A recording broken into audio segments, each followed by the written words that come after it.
Venlo, mijn alt. Bleumke zoet puingon weer bleuien. Trouwe hecht weer groeien. In ons oude stad.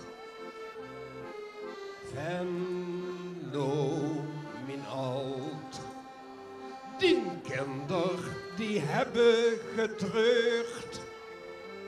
Toch zing weer, o stad van plezier. Het lijdt is gauw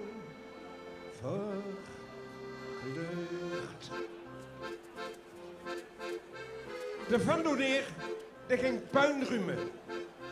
Maar de veerkracht van de Venloneren, die waren ook ontzaglijk groot. Er wordt weer een vastelovend gedag. En de humor en de lach, die moest terugkomen hier in de stad. Na al die jaren van getraumatiseerde puinstad. Wat erbij geholpen heeft, dat waren geweldige liedjes die direct na de oorlog weer worden gezongen.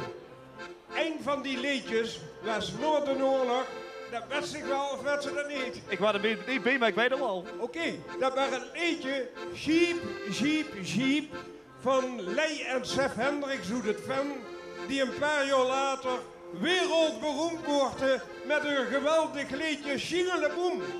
Ik ken het erin. Maar vandaag, vanwege 80 jaar bevrijding in Venlo, Jeep, Jeep, Jeep.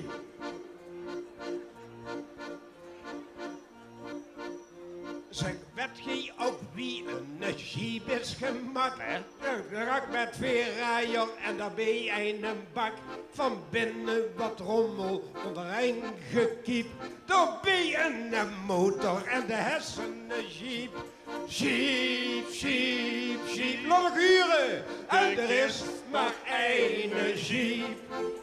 En de rest van zondag voor een blikske aanhing. En best als het riet op petroleum stinkt.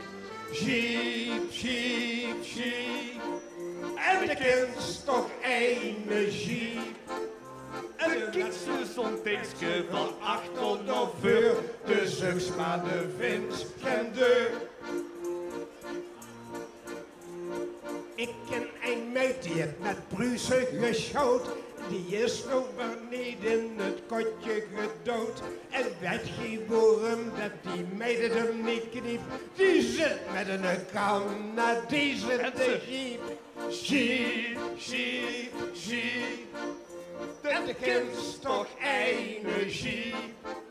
En de westmal zondag voor een blikske aanhing. En dat als het riet op petroleum stinkt. Jeep, jeep, jeep. En de kind toch één jeep. De dikste zondagske van 8 tot 9 uur. De zuchts maar de vins geen deur.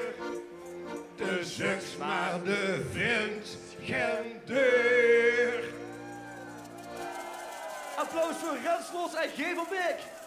En voor jou, Bert. Dank je, dank je.